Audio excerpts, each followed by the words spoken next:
ሌለው ማንም ሰው ማይገሰጸው ተነስቶ ሁሉንም የሚሳደብ ወደ ፖይንታችን እንመለስ እባክህን። ኖ አሁን ፖይንቱ ላንተ ስላልሆነ አወያይም ስላልሆነ እሷ ስለሆነች ሐሳብ ልገልጽልህ ልቦት አሳጥር I'm so sorry ቆይ አኪ ፕሊዝ ዲስሪስፔክት አታርገን ቁጭ ብለን እየሰማን ነው እኔም ላውራ ነው የተቀመጥኩት በየመሃሉ እንደዚህ ዘላ ትግባ በጣም ለኛ ያለን ንቀት ነው የሚያሳየው ዘለ ስትገባ ሳሙዋን የጀመረውን ነገር ይጨርስ ከጨረሰ በኋላ ታይም ይሰጣል ትቀጥላለህ ሶ መካን ኢየሱስ እንደ መካን ኢየሱስ እንደ ቤተክርስቲያን የሰደበ ሰው አለሱ ይቅርታ በአደባባይ መጠየቅ አለበት መሰረተ ክርስቶስን እንደ ቤተክርስቲያን የሰደበ ሰው አለ እሱ ይቅርታ መጠየቅ አለበት ቤተክርስቲያኒቷን ማለት ገባሽ እዛ ጋር ሶስት ፍቃድ አለ ምናም ብሎ ክፍልፍል ያደረገ ትምህርትን የሚያዛባ ለትምህርት ታማኝ ያልሆነ ሰው ይሸፋፈንለታል በጓዳ ይነገረዋል ትንሽ ጥፋት የሰራ የሚመስላቸውን ደግሞ እዚህ ገባ የማይባል ጥፋት ያጠፋን ሰው ደግሞ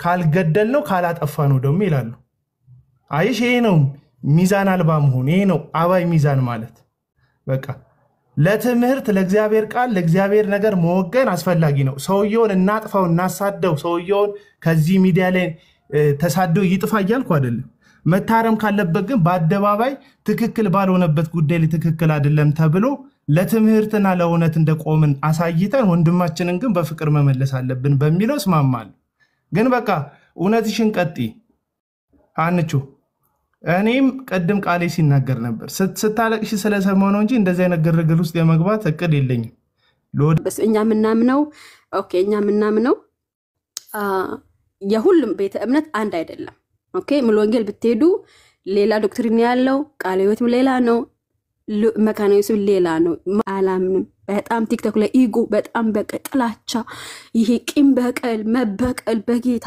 በኢየሱስ ቲክቶክ ቦስ እኔ ቦስ ነኝ ብለው በሚጫወቱ ሰዎች ወጥቷል ወንጌል እንሰብካለን ብለው ቦስ የሚጫወቱ ሰዎች ወጥቷል እኔ ትናንትና በጣም የተሰማኝ እኔ አልቅሻለሁ በጣም ስላለቀስኩ ስለወጣልኝ ነው ዶክተር ነው አይደባም ጠጁን የሚጠጡት ይደባደባሉ አሉ ይከሳከሳሉ አሉ ጠጁን የሚጠጡት ይደባደባሉ አሉ ይከሳከሳሉ የኦርቶዶክስ አዋልድ መጽሐፍት አዋልድ የተባሉት ልጅ ማለት ነው አባታቸው መጽሐፍ ቅዱስ ነው መጽሐፍ ቅዱስ ላይ ያለችውን ትርክት መሰረት አድርገው ነው እንግዲህ መነኮሳቱና ቀሳውስቱ የራሳቸውን ሐሳብ የሚያመነጩት ልቡ 3 days later ቄስና መነኩሴ ኢየሱስን እግዚአብሔር ወልድ ነው ብሎ አብሮ የወሰነ ከሐዋርያት መሰረት ሳያገኝ ሐዋርያት ኢየሱስን እግዚአብሔር ወልድ ነው ሳይሉ እሱ እግዚአብሔር ወልድ ነው ብሎ ይሄን ሁሉ በቢሊየን የሚቆጠር ህዝብ ይዞ ገሃነም የወረደ ሰው እኮ ነው አትናቴዎስ እሱ አትናቴዎስ እንደብሎ አባቶች እንደዛ ብሎ አባቶችና ሐዋርያቶች አይተዋወቁም ያንተናሉ እልምፈቻል አሁን አላህ ሱረቱል ኒሳ ምዕራፍ 471 ላይ የሶስት ሶስተኛ ነው ይላሉ አለና የሶስት ሶስተኛ የተባለ ወይም ደግሞ እንደዛ የሚል አስተምሮ የለም ይሄ ራሱ የቻለ ስህተት ሆኖ ሳለ የሶስት ሶስተኛ የሚሉት ግን እነማንን ነው የሚለውን ሐሳብ ሙፈሲሮቻቸው ሲያብራሩ አሁን ተፍሲር ኢብኑ አባስ ላይ የሶስት ሶስተኛ የተባሉት ይላል there are 3 gods አሉና God son father and wife ይላል ልጅ አባትና ሚስት ናቸው ብለው ያምናሉ አለ ይሄ በጣም ትልቅ ስህተት ነው እንግዲህ ፈጣሪ ከሚባል አካል የማይጠበቅ ስህተት ነው ማንንም በታሪክ አባት እናት እና ልጅ ብለው አምልኩ ወይም ደግሞ ሶስት ብለው አያውቅም ማለት ነው ይሄንን ስህተት ድጋሚ ሲሳሳት ተመልክተናል ኦሳማ ቀጥሎ ዛው አልጀላለይንም በተመሳሳይ መንገድ ምን ይላል ስር የተባሉት ይልና God Jesus and his mother ናቸው አለ እናቱ ማርያም እና ኢየሱስ ክርስቶስና አብ ናቸው ሶስት የተባሉት አለ ስለ መንፈስ ቅዱስ ምንም ኖሃው የለው በእርግጥ ሆሊ ስፒሪት ይልና ጅብሪል ነው ብለው ስለሚፈቱት ማለት ነው ይሄ ሚስ አንደርስታንዲንግ በድጋሚ ኡሳማን ጋር ሲደገም ተመልክተናል ይሄ ሱረቱል ማይዳ ወይም ደግሞ ሱራ 5 72 76 116 ላይ በተደጋጋሚ የሚፈጸም ስህተት ነው ቁርአን ላይ ማለት ነው የትሪኒቲ ጽንሰ ሐሳብ በቁርአን ላይ የተሳሳተው ኡሳማን ደግሞ በድጋሚ ሲሳሳተው ተመልክተናል ሌላኛው ላላዩት እውነት ሐዋርያቶቹ አሳልፈው ራሳቸውን አሳልፈው የሰጡት ላዩት ለዳሰሱት ለቀመሱት እውነት ነው ስለዚህ እኛ ክርስቲያኖች የትንሳኤያችን በኩር የሆነው ጌታ አይተን ሰምተን ዳሰን እንጂ በማይጨበጥ ተስፋ ኦኬ ልክ እንደ እስልምናው ማለት ነው በገነት ስትሄድ ጡቷ ጉቸማ የሆነ ጉች ያለ ጡት ያላቸው ሴቶች ይጠብቁናል ብለን በክርስትና ትምህርት አንቀበልም። እንደዚህ አይነት ትምህርት የለም። ታዲያ ምንድነው ተስፋ የምናደርገው? ስለኛ ዋጋ የከፈለውን ጌታ ከእርሱ ጋር በአንድነት በህብረት ለዘላለም እንኖራለን። ተስፋችን ባይዘው ዘላለማዊ የሆነ አምላክ ስለሆነ ዘላለማውያን እንሆናለን ብለን ተስፋ የምናደርገው። በሌሎች ቤተ እምነቶች ግን ብትመለከት ቁሳቁስ ናቸው የዘላለም ተስፋ መጠጊያቸው መመኪያዎቻቸው ሴቶች ናቸው፣ መብል ነው፣ መጠጥ ነው። እነዚህ ሁሉ ፍጡራን ናቸው። ፍጡር መመኪያ ከሆነ ዘላለማዊ ልትሆን አትችልም። ምክንያቱም ፍጡር ራሱ ዘላለማዊ ስላልሆነ ማለት ዘላለማዊ የሆነው ጌታ እሱ ነው መመኪያችን፣ እሱ ነው መጠጊያችን፣ እሱ ነው ተስፋችን ማለት ተስፋ የምናደርገው ጌታ እሱ ነው። የመጨረሻ አንድ ሰው ታውቅ ያለው መዝሙር ያሬድ ይባላል። አንተ እንዴት ያለ ድንቅ ሰው ነው ማለት እስካሁን እንዴት አላወቀውም? ቴንሻ እኮ ጀስት ክርስትና እኮ ጀስት ሳትናገር እርምጃና ንግግር ሊናገር ይገባል። ትህትና ሊናገር ይገባል። እኔ እንደዛ ነው የሚገባኝ። መንፈሳዊ ሰዎች እንኳን ተናግራችሁ ሌላ ነገር ነው፣ ሳትናገሩ ግን ህይወታችሁ ሊናገር ይገባል። ትሁት መሆን አለባችሁ። እርጋታችሁ፣ ቢሰድቧችሁ የምትመልሱት መንገድ፣ ሰዎች ቢተላለፉ ቃላት አጣጣላችሁ፣ በቶፒክ ላይ ማውራታችሁ ይሄ እኮ ከግምት ይገባል እኮ ነገር አረ መዝሙር ያሬድ ነው መዝሙር ያሬድ ብቻ ሳይሆን በጣም የሚገርመው ቴዲሻ በጣም ብዙ ወንድሞች አሉ። እንደውም ቲክታክ ፕላትፎርም ላይ እንደኔ አይነት ትንሽ ዕውቀት ያለው እንደኔ አይነት በጣም በትዕቢት የተሞላ እንደኔ አይነት በጣም ደካማ የሆነ ሰው የለም። በጣም ብዙ ወንድሞች አሉ። በጣም ብዙ ነገር የተማርኩባቸው እነ መዝሙር ያሬድ እናኪ አክሊል የሚባል ወንድማችን አለ። በጣም ደግሞ በጣም ተወዳጅ አክሊል ኦኬ እና አክሊል ያሉ ነበር። አሁን የተቆራረጠ ቪዲዮ ያለው አክሊል ያልከው የሚናገራቸው ነገሮች እንዴ አክሊል ብቻ አይደለም፣ ኢዮብ ዘሚካኤል፣ ጋዲሳ፣ ዮሐድ እና ዲያቆን ሞኬ ሌሎችም በጣም ብዙ ወንድሞች አሉ። በተለይ ልደትም ጭምር ልደታ ቃል የሚባል አንድ ትንሽ መንፈስ ቅዱስ ያራቀው አገልጋይ አለ። በርግጥ በጣም አብዝቼ ነው የምጸልይለት። ምንም አይነት መንፈስ ህይወት የለው፣ ግን ጥሩ ነው፣ መረዳት አለው። በጣም አስቸጋሪ ባሪ ያለበት ግን በጣም ተወዳጅ ሆኖ እንደም ነው። ስቀልን ነው በጣም ጥሩ ስቀልን ነው ማለት ስቀልን ነው። በጣም ጥሩ ስነ ምግባር ያለው ወንድማችን ነው። እነ ቀሲስ ዲበኩሉ እነ ልደታ ቃል እነ ክርስቶፎረስ በጣም ብዙ ወንድሞች አሉ። ቲክታክ ላይ ብቻ በኦርቶዶክስ ቅዱስ ቤተክርስቲያን ኮንተንት የምናገለግል ወንድሞች ቁጥራችን ወደ 20 ምናምን ይጠጋል። እነ ሰሙ ክርስቶፎረስ፣ ቀሲስ ዲበኩሉ፣ ልደታ ቃል፣ ዲያቆን ሞኬ፣ ዲያቆን ዘማርያም የሚባል በጣም የሚደንቅ ወንድም አለን እና ሌሎችም አሁን እንግዲህ ምናልባት ስማቸው ካልመጣልኝ እንጂ በጣም ብዙ ወንድሞች አሉ። እነ ተመስገን ከፕሮቴስታንት የመጣው ወንድማችን ነው። በርግጥ በጣም የምወደው ተመስገን፣ እፎይና ትንሽ ስጋ ይጎድላቸው ወንድሞቻችን ናቸው። በጣም ቀጫጫዎች ናቸው። እንደኛ ስጋ የላቸውም። አረ ሌላ ማን ነው? አረ ስም አስተውሱኝ ተው። ኤርሚን እንኳን አውቀዋል። እና ዲያቆን ናታኒም የሚባል አለ። ብቻ በጣም ብዙ ወንድሞች ናቸው። አዳኑት አንድ ሰው የለም። ማን አለ ጋይስ? አንድ ሰው እነ ቀለሜ ያዳኑት አንድ ኢዮብ ዘሚካኤልን አላዳነ፣ ዮሐድን አላዳነ፣ ናቲን አላዳነ፣ ጋዲሳን አላዳነ። አኬማ ይከብዳቸዋል። አኬ ይከብዳል። ኦርቶዶክስ አይደለም ግን hear me out አሁን አልጋ ውስጥ ሆኜ ዲቤት እየሰማው ነበረ። ኢንተርፌት ሁለት ሃይማኖት ውስጥ ያሉ ሰዎች ከተለያየ ሃይማኖት ውስጥ የሆኑ ሰዎች እና ሃይማኖት የለኝም ይላል መሰለኝ ወያዩ I don't know ስለሱ እየሰማው ነበርና oh my god ጴንጤዎች አይደለም ይሄ ልጅ oh my god ዲቤቱ ላይ like 2000 ሰው በላይ ነበረ። ብዙዎቻችሁ አይታችሁታል ብዬ አስባለሁ። በጣም ደስ ይላል ቅንነታችሁ ምናምን ስለ ኢየሱስ ማውራት መፈለጋችሁ ምናምን በጣም ደስ ይላል። ግን ምንድነው ቃላቶች ራሱ አጠሩኝ።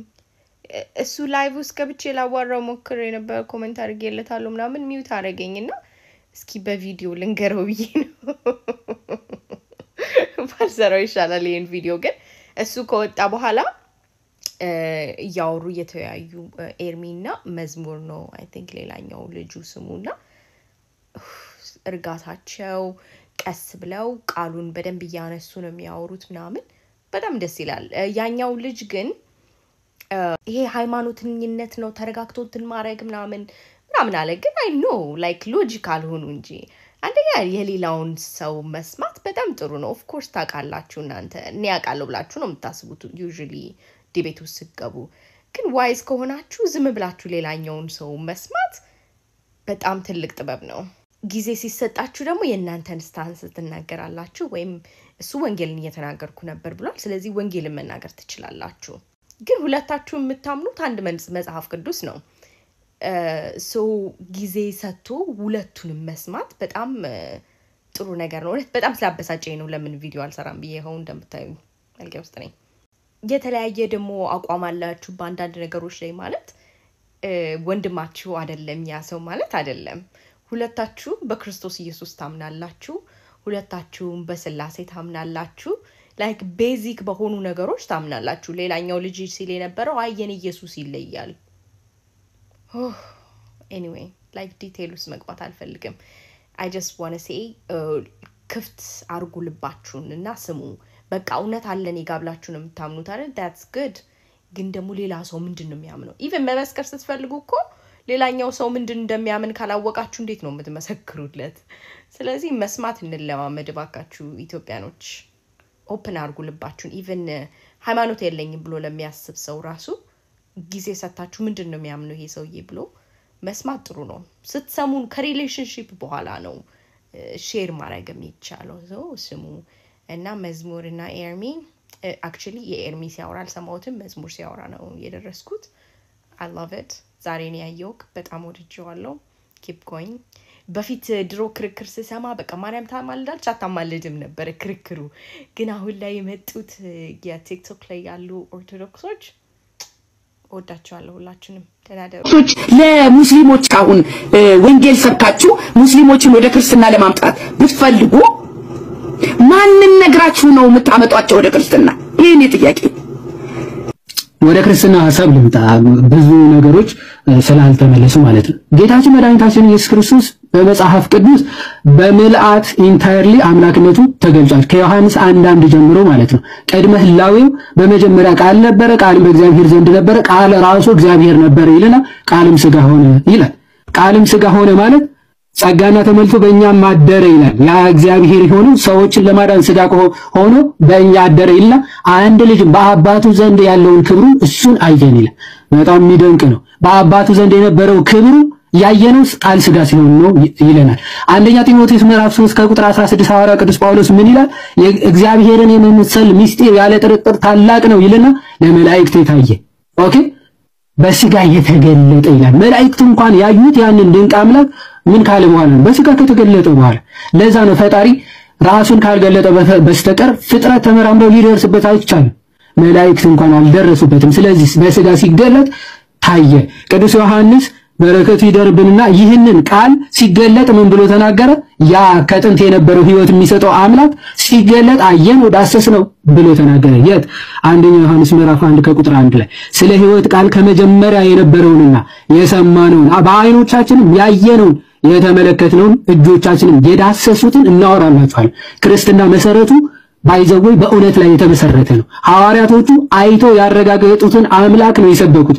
ለዛ አምላክም ሕይወታቸው እስከማሳለፍ ድረስ ሰጥተውታል። ለዛ ነው እኛ የምንሰብከው አለ ያየነውን በጆሮአችን የሰማነውን የዳሰስነውን አምላክ ነው አለ ማ ቅዱስ ዮሐንስ። ይቀጥላል። ሕይወት ተገለጠ አይተንማል እንመሰክርማለን አለ። ያየነውን ሕይወት ነው ምን መሰክረዋል? ከአብ ዘንድ የነበረውን ለእኛም የተገለጠውን የዘላለም ሕይወት እናወራላችኋለን። በቃ የዘላለም ሕይወት የነበረው ከአብ ዘንድ የነበረውን እሱ ጌታ ተገልጧል። ስለዚህ ስላየነው እንሰብካችኋለን እንመሰክራለን። ስለዚህ ሕይወት ሐዋርያቶቹ ሁሉ ሕይወታቸውን አሳልፈው ሰጥተዋል። ይህንን ያዩትን እውነት በአደባባይ ሲመሰክሩ ሁሉም በሰማዕትነት አልፈዋል።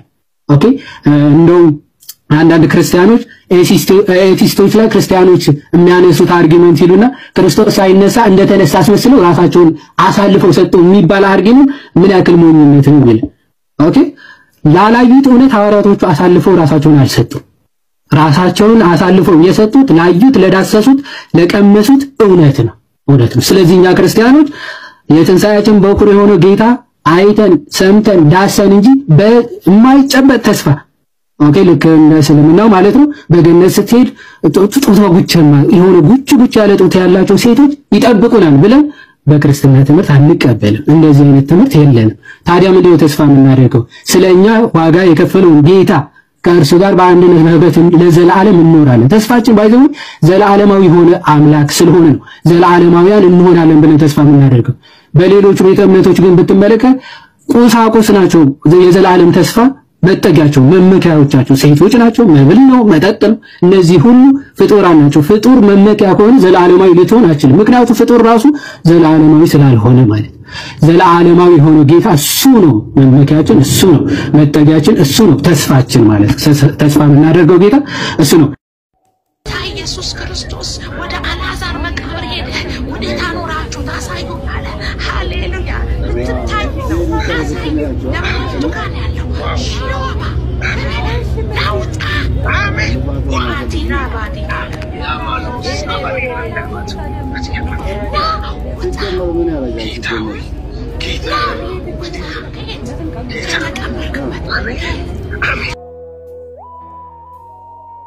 አሁን ያያችሁት ቪዲዮ ሰውየው አጋንንት ይወጣለት አልነበረም ወይ ሌላ ደግሞ ስፒሪት የሚባል ምናምን ነገር ኖሮበት አይደለም።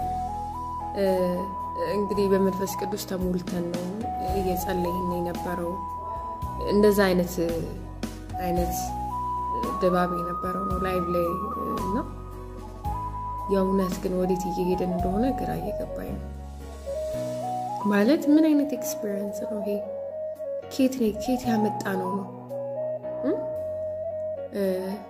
ምላስ ይጎልግሉ አረብ ኢየሱስ ኬት ያመጣ ነው? ምንድነው? ምን አይነት ነው ይሄ? ይሄ መጽሐፍ ቅዱሳዊ ነው ወይ? እጅ ሲጫን እኮ ይሄ ቢብሊካል ነው ወይ? እጅ ተጭኗል ወይ? እንዲህ አይነት ነገር ሲደረግ ባይብል ላይ እንደዚህ አይነት ኤክስፒሪየንሶች አሉ ወይ? እንደዚህ አይነት ልምምዶች አሉ ወይ ብሎ መጠየቅ እኮ አግባብ ነው። እናንተ ትንሽ እንትን የሚል ሰው ሲነሳ ለመቅጥጥ ለማድረግ ዝግጁ ናችሁ፣ ግን እንደዚህ አይነት ሰዎችን ለማረም ዝግጁ አይደላችሁ። ምንድነው አሁን ይሄ? ምንኛ ነው አሁን ይሄ? ኧረ ተው አደብ እንግዛ፣ ኧረ አደብ እንግዛ ተው። ደግሞ እንደ አንድ አገልጋይ ተሹማችሁ ላይቭ ላይ ገብታችሁ ይሄን አይነት ኤክስፒሪየንስ እንደላቃችሁ እኮ በቃ እንድትዝናኑ ማንና ምን መብት እንደሰጣችሁ ራሱ አይታወቅም። ክርስትና ከዚህ ምድር አይጠፋም ብለው የተሟገቱ የኦርቶዶክስ ልጆች አሉ።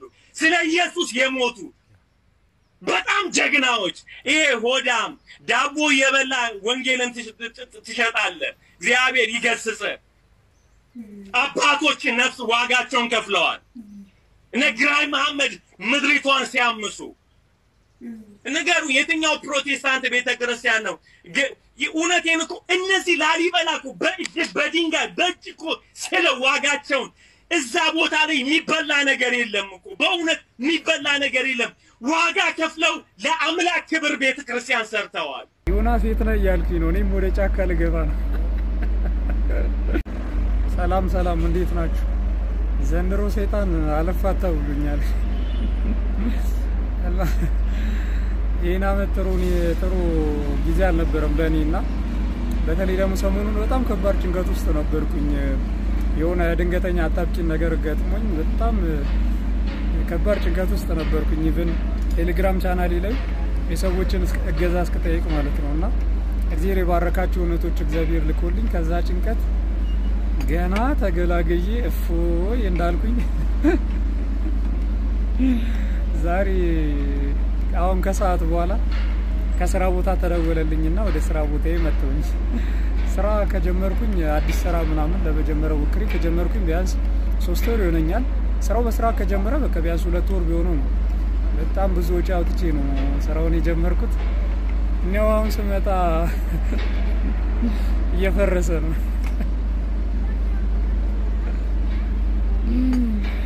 እያፈረሱት ነው እንግዲህ ከቀበሌ ምናምን መጥተው በኮሪደር ልማት ምናምን በሚል ነው መሰለኝ እንዳለ እየፈረሰ ነውና ዝም ብሎ ቀላል ንብረት አይደለም ውስጥ ያለው በሰብሰብ አርጌ የሆነ ቦታ ማስቀምጠው አይነት አይደለም እና ላዩ ላይ ነው ያፈረሱት ምናምንና በጣም አፈር ባፈር ሆኖ ተበላሽቷል። የት እንደማረገው ምን እንደማረገው አላውቅም እና ብቻው ዝም ብዬ ፈገግ እያልኩኝ ዮናስ የት ነህ እያልኩኝ ነው። እኔም ወደ ጫካ ልገባ ነው። እዛ ካያና ከላም ጋር ብቻወት ይሻለኛል። እዚህ ከተማ ውስጥ ቢዝነስ የሚባል ነገር ከባድ ነው። አይ እንግዲህ እስኪ ለበግ ይሆናል። እግዚአብሔር ምን እንደሚያደርግ አይታወቅም። ከባድ ነው። ያሳዝናል በጣም። ጸልዩልኝ። ለማንኛውም ወልደ ገብርኤል ነው የክርስትና ስም። በደንብ ልብ ካለን አሁን ወደኛ መመልከት አለብን። ውስጣችን በደንብ መታደስ አለብን።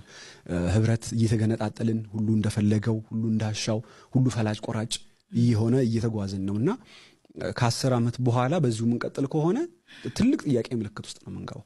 ትልቅ ጥያቄ ምልክት ደግሞ ለመመለስም የምንቸገርበት አይነት አካሄድ ነው የምንሄደው። እመኑኝ ፕሮቴስታንቲዝም እያበቃለት ነው።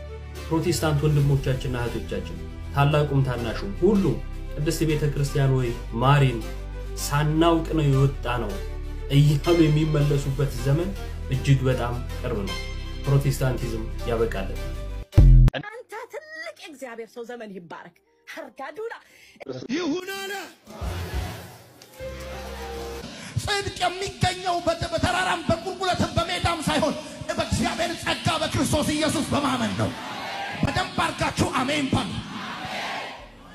ብትንከባለል ባናት ብትቆም ጤዛ ብትልስ ድንጋይ ብትንተራስ አመት ብትነሰንስ ማቅ ብትለብስ ገዳም ብትወርድ መስጂድ ብትሄድ በእግር ብትሄድ ህማማት ብትል ከንፈሬ ቢደርቅ ብትጾም ብትጸልይ መከራ ብታይ ማንም መልካም ነገር ቢያደርግ ኢየሱስ ክርስቶስ በመስቀል ላይ የሰራው ጥቂቷ ነገር ያንተን የዘመናት ስራህን ሁሉ አፈር ከድሜ ያገባዋል። ይሄ እንግዲህ አሁን ላይ ችግሩ እንደዚህ እየገዘፈ ብናየውም አሁን አይደለም የተፈጠረው ያምናለሁ። ምናልባትም ላለፉት 10 ዓመታት የሰማናቸው ትምህርቶች የተሰበክናቸው ስብከቶች እንደ መንፈሳዊ እንቅስቃሴ ተቆጥረው የታለፉ አንዳንድ እንቅስቃሴዎች ተጠራቅመው የወለዱት ትውልድ ነው አሁን ላይ የምናየውና ይሄንን ማደስም እንደዚህ ቀላል ነገር ይሆናል ብዬ አላምንም። አሁን ስለ ጌታ ስም ስለ ወንጌል ስለ ጽድቅ የሚሰደዱ የሚራቡ እንደው ሁላችንም ራሳችንን ብንመለከት ራሱ እንደዛ ሆነን ተሰርተናል ወይ ብዬ ጠይቃለሁ። እንደዛልሹ ቀላል አይደለም። ዘር ነው አድጓል። አሁን ማደግ ብቻ አይደለም ፍሬ ይዟል። በቃ አስቸጋሪ። አሁን ስጋቴ ሌላኛውን ዙር እንዳያበቅል አሁን ፍሬውን እየበላ ነው እያየነው ነው ሁላችን። አሁን ሌላ እሱን በልተን ቀንጥሰን ከጨረስን በኋላ ሌላ ደግሞ ያወጣልና አይቋረጥም የፍሬ መስጠቱ። ልጆቻችን ማይሆን ነገር ውስጥ ገብተው እንዳናይ አውሮፓ የገባችበት አሜሪካውያን የገቡበት እንደዛ አይነት አዘቅት ውስጥ ገብተው ነገ አልቅሰን እንኳን ማን መልሰው ልክ የሳው በኩር ነው ከሸጠ በኋላ አልቅሶ እንኳን በእንባ እንኳን ሊመልሰው አልቻለም ነው የሚለው። በእንባት መልቹም ያኔ ከሄደ ከለቀቀ በኋላ እዛው ሳንገባ ብንታደስ ብንጸልይ ንስሐ ብንገባ ብንመለስ ግን የውይይት ጥሪ ብዬ ግን ለብዙ አመታት ምናልባት በጨረፍታም ሰምተን ሊሆን ይችላል ኦርቶዶክሳውያን ወገኖቻችንን ጥሪ አቅርቤ ነበር። ከትልልቅ ከኢትዮጵያ ማለት ከእስራኤል ወደ ኢትዮጵያ መጣ ብሎ የሚለውን ትርክት ብዬ ብል እስካሁን ድረስ ቤቴን ያንኳኳ የለም ለመወያየት። አሁን እየተደረገ ያለው ምንድነው? ፕሮቴስታንቱ ወደ ክርስትና እየፈለሰ ስለሆነ እኔ ደግሞ አለው እየፈለሰ ስለሆነ ከፕሮቴስታንት ወደ ክርስትና የሚወጡ በጣም ብዙዎች አሉ እና ይህንን ነገር ማስቆም የሚችሉት አንዳንድ ፕሮቴስታንት ወንድሞች በምን መልኩ ነው? አንዳንድ ፕሮቴስታንት ወንድሞች ገድል ላይ ኮንዲ የሚላለ ተአምር ላይ ኮንዲ የሚላለ ሰዋት ገድል ላይ ተአምር ላይ ስላለ ብቻ ሃይማኖት ነው ብለን የምንቀበል ይመስላል። አይደለም። ይሄ ከዚህ እንደውም እኔ ምን አይነት አቋም አለኝ? አንቺ የሰራዊት ጌታ እግዚአብሔር እንዲህ ይላል ብለሽ እግዚአብሔር ካላለው አንቺ እኔ እግዚአብሔር ነኝ እያልሽ ነው። ምክንያቱም እግዚአብሔር አላለማ። እግዚአብሔር ሳይል አንቺ እግዚአብሔር እንዲህ ይላል ካልሽ እኔ እግዚአብሔር ነኝ እያልሽ እግዚአብሔር ካለው እግዚአብሔር አለ አንቺ እያስተላለፍሽ ነው እግዚአብሔር ሳይል ግን ካልሽ በቃ እኔ ነኝ እግዚአብሔራችሁ እያልሽ ነው በዚህ ልክ እግዚአብሔር ላይ እየቀለድን ነው በዚህ ልክ መንፈስ ቅዱስ ላይ እየቀለድን ነው በዚህ ልክ በክርስቶስ ስም ብዙ አዘቅት ውስጥ ገብተናል ስለዚህ ተሐድሶ ያስፈልገናል እንደ አብያተ ክርስቲያናት ተሐድሶ ያስፈልገናል መጽሐፍ ቅዱስ ብቻ የሚለውን ትምህርት ያያዘው ራሱን የክርስቶስ ቦታ ነው ሄዶ ቁጭ የሚያደርገው ወይ ደግሞ የሐዋርያቱ ቦታ ላይ ሄዶ ራሱን ቁጭ የሚያደርገውና ይሄ በጣም አደገኛ ነው እና ሰው መጽሐፍ ቅዱስ ብቻ የሚለው ትምህርት የስህተት ትምህርቶች በጣም በቃ መነሻ እውነቱን ለመናገር እና የፕሮቴስታንቲዝም ደግሞ ኮርነር ስቶን ነው ፕሮቴስታንቶች ሁሉ የሚጋጠሙበት ትምህርት ቢኖር መጽሐፍ ቅዱስ ብቻ የሚለው ትምህርት ነው ሉትራኑ ጋርም ብትሄድ ባፕቲስቱ ጋርም ብትሄድ ፔንቴኮስታሎቹ ጋርም ብትሄድ ሁሉም ጋር ስትሄድ ኢቭን ኦንሊ ጂሰሶች ጋር ብትሄድ የያዋ ምስክሮች ጋር ብትሄድ መጽሐፍ ቅዱስ ብቻ ይላል ሁሉም የተያዘው እቺ መጽሐፍ ቅዱስ ብቻ በመትለው ጽንሰ ሐሳብ ነው ከተም ሁሉም በዚህ ኮርነር ሶን ተለያየና ማለት ተጋጠመና ማለት ተያይዞ አንድ ሆኖ መጽሐፍ ቅዱስ ብቻ የሚለው ትምህርት አርዮሳውያንም ጭምር ማለት ነው ሁሉም መጽሐፍ ቅዱስ ብቻ በሚል ትምህርት ተያያዙና ከዛ እዚህ ጋር ሲመጣ ሉተራኑ ጋር ስትሄድ የሆነ ከለር ያሳያል አሰው መጽሐፍ ቅዱስ ብቻ በሚል ማዕከላቸው የሁሉም እንግዲህ የተሳሰሩበት መጽሐፍ ቅዱስ ብቻ የምትላለች ብቻ የሚል አስቡት ከዛ መጽሐፍ ቅዱስን ብቻ ሉትራኑ እዚህ ጋር ሲደርስ ሉትራኑ ሲያነበው የሆነ ነገር የሆነ ከለር አምጥቷል መጽሐፍ ቅዱስ አንብቦ ማለት ነው የሆነ ከለር ያሳያል ባፕቲስቱ ጋር ስትሄድ የሆነ ከለር የሆነኛው ጋር ስትሄድ የያዋ ምስክሩ ጋር ስትሄድ ኦንሊ ጂሰሱ ጋር ስትሄድ እያለ መጽሐፍ ቅዱስ ብቻ እያለ የተለያየ ከለር ነው የሚያሳይ የተለያየ መልክ ነው የምታየው ወዝግብግብ ብለህ አራሪ ወዴት ሊድ ስታየው ይሄኛው ይሻላል ያኛው ይሻላል አረ ሁሉም ያው ነው እዛው ወደ ይሄን የምንፍቅና ትምህርት ገጭ አድርገው ወደ ጌታ ኢየሱስ ቤተክርስቲያን ትመጣለህ አመጣም ገመጣ ይሻላል ይመስለኛል ይህን ቪዲዮ ሽር አድርጋችሁ ለኡሳማ አድርሱልኝ ትናንትና ቴዲ ቤት ነበረ እኔም ለመግባት ገስት ልክ አላስገቡኝም ለኡሳማ አድርሱልኝ ያልኩበት ትልቁ ምክንያት ኡሳማ ምንም አይነት በቂ ዝግጅት ሳያደርግ ነበር እና ቴዲ ቤት ገስት ላይ የተቀመጠው ለወደፊት ቴዲ ቤት የምትገቡ ሙስሊም እህት ወንድሞች በቂ ዝግጅት ሳታደርጉ ቤት አትግቡ ከኔ ጀምሮ እንትና ዮሐዳ ፈወርቂ በቁርአን ላይ ሲቀጥፍ ለነበረ ተፍሲር ገልጦ ለማጋለጥ አልሞከረም ኡሳማ ሲጀመር የተፍሲር መጽሐፍ ራሱ ያለው አይመስለኝም እንግዲህ በዮሐንስ ራእይ ምዕራፍ 1 ቁጥር 8 ላይ ኢየሱስ ክርስቶስ አምላክነቱን ተናግሯል ይሄንን ለምንድነው ማትቀበሉ ወይንም ደግሞ ይሄ ግልጽ ጥቅስ ይያለ ለምንድነው ኢየሱስ አምላክነቱን አልተናገረም እሺ አይገልጽም ኢየሱስ ክርስቶስ እዚህ ጋር ባንድ ተናገረም እሺ ያለውና የነበረው የሚመጣው ሁሉን የሚገዛ ጌታ አምላክ አልፋና ኦሜጋ እኔ ነኝ ይያለ ነው ምንድነው አይገልጽም የምትለው አምላክ እኔ ነኝ ይያለኩ ኢየሱስ አይደለም እየተናገረ ያለው አረ ራሱ ኢየሱስ ክርስቶስ ነው ከላይ ጀምሮ አንብበው ስለ ኢየሱስ ክርስቶስ ነው የሚናገረው እንደ ሐሳብ ማለት ነው ንጽጽር መጀመሪያ ተማር ነው ሐሳብ ሙክት ሶስት ጥቅስ አምጥተህ ትወያያለህ እንደ አላህን አትፈራ ይቀልዳል ይዋል አሪፍ አርጎ ጨምቋል ባክ እውነት ለመናገር ማለት ነው አሪፍ አርጎ ጨምቋል ኦኬ ወንድማችን ኡሳማ የቁርአኑን ስህተት ድጋሚ መሳሳቱ በጣም አስገርሞኛል እውነት ለመናገር ሱራ 471 ላይ ያለውን ሐሳብ አንስቶ አላህ የተሳሳተውን የሥላሴ ጽንሰ ሐሳብ ደግሞ እዚህ ጋር ሲያነሳ በጣም አፍራለሁ እውነት ለመናገር ብዙዎቹ ይሄንን ቢያንስ ፊክስ ለማድረግ ስለሚሞክሩ ማለት ነው ይሄ ስል በማስረጃ ነው በነገራችን ላይ ዋው በጣም የሚገርም ነው 100,000 ሰዎች አይቷቸዋል